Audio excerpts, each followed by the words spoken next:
நம்ம ஒரு family tour வந்தோம் அப்படின்னா நம்மளோட ரெகுலர் ரொட்டீன் ரொம்ப பாதிக்குங்க. காலை எந்திரிச்சு ஒரு சின்ன வாக் போயிட்டு ஹெல்த்தியான ஃபுட்டு நம்ம சாப்பிட்டு இருப்போம். பட் ஆனா டூர் வந்த இடத்துல அதை நம்ம எதிர்பார்க்க முடியாது. பட் இந்த டிவைஸ் நம்ம கையில இருந்துச்சு அப்படின்னா எப்பயும் போல மார்னிங் ஒரு ஹெல்த்தியான ஸ்நாக்ஸ் சாப்பிட முடியுங்க.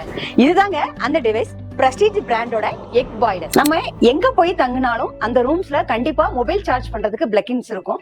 அந்த பிளக்ல நம்ம இதை பிளக்கின் பண்ணிட்டு நம்ம இந்த எக் பாய்லரை யூஸ் பண்ணிக்கலாம். இதுல வாட்டர் லெவல் நீங்க ஊத்துறதுக்காகவே மெஷர்மெண்ட் கப் கொடுத்திருக்காங்க. சாஃப்ட், மீடியம் அண்ட் ஹார்ட்னு சொல்லிட்டு 3 லெவல்ல வாட்டர் லெவல் மெஷர்மெண்ட் கப் கொடுத்திருக்காங்க. நமக்கு தேவையான அளவு தண்ணி ஊத்திட்டு இதுல 7 முட்டை வரைக்கும் அவிக்க முடியும். இந்த மெஷர்மெண்ட் கப்ல இப்ப சாஃப்ட்னா சாஃப்ட் அளவுக்கு தண்ணி எடுத்துட்டு இந்த மேல இருக்க இந்த எஸ்எஸ்டில இருக்க அந்த பிளேட்ல நான் தண்ணியை ஊத்திக்கிறேன். தண்ணியை ஊத்திட்டு அதுக்கப்புறம் இந்த 7 பீஸ்ல எக் ஸ்டாண்ட வச்சு 7 முட்டை வரைக்கும் வச்சுக்கலாம். எனக்கு இப்ப காலையில 3 முட்டை தான் தேவை. அதனால 3 முட்டை மட்டும் வச்சுட்டு இந்த லிட்டை போட்டு மூடிட்டு பிளக்கின் பண்ணிட்டு இதுல ஆன் ஆஃப் இருக்கும், அதை மட்டும் பிரஸ் பண்ணிட்டு அப்படின்னா முட்டை அவிஞ்சதுக்கு அப்புறம் ஆட்டோ கட் ஆஃப் ஆயிடும். நீங்க அதுக்கப்புறம் ஒரு 5 நிமிஷம் கூல் பண்ணிட்டு நீங்க முட்டையை எடுத்து பீல் பண்ணீங்க அப்படின்னா நம்ம ஃப்ரெஷ்ஷான முட்டை, அவிச்ச முட்டை நம்மளுக்கு கிடைக்கும். நீங்க முட்டையை பீல் பண்றதுக்கு தட்டணும் செய்யணும் அப்படிலாம் தேவையில்லை. இந்த கப்புக்கு பின்னாடியே ஒரு சின்ன நீடில் கொடுத்துருக்காங்க. அந்த நீடில் வச்சு நீங்க பஞ்ச் பண்ணீங்கன்னா ஆட்டோமேட்டிக்கா அந்த ஓடு வந்து ஓபன் ஆயிரும். நீங்க ஈஸியா பீல் பண்ணிக்கலாம். அதுக்கப்புறம் அதுல கட் பண்ணி நீங்க போட்டு மேல பெப்பர் போட்டு நல்லா ஈஸியா ஹெல்த்தியான ஃபுட்டா சாப்பிடலாம். இந்த ப்ராடக்ட்ஸை பர்ச்சேஸ் பண்றதுக்கு சிவகாசி சாந்தி மில்ஸ்க்கு நேர்ல வாங்க.